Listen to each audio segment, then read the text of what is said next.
Okey. Hari ni saya nak cerita macam mana cara untuk kita ringankan storage Gmail account. Mula-mula kita pergi dekat Gmail account.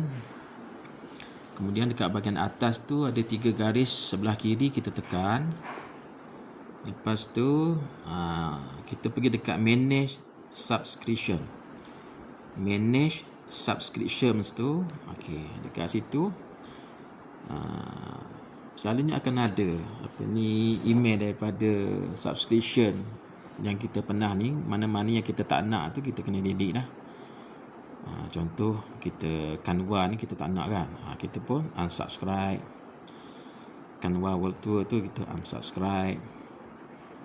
Sebab kalau tak nanti dia orang akan hantar saja dia punya notification sampai kita punya email kita jadi penuh. Jadi kita unsubscribe lah mana-mana yang kita tak nak tu.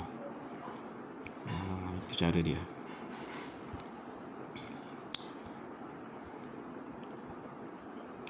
WordPress kita tak nak kan, kita pun buat. Apa-apa yang kita tak nak, kita unsubscribe dia semua sekali.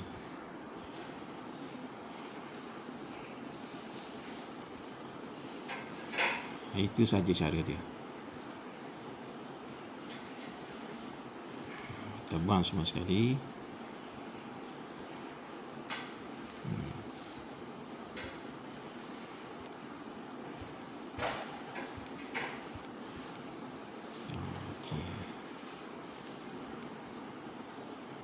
Google Business Profile, Google Search, Pocket Option, unsubscribe.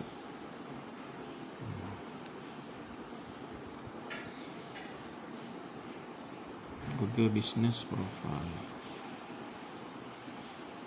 nothing to subscribe. So lepas ni kita tak akan terima lah subscribe ni yang akan memenuhkan kita punya inbox kita. Itu sahaja.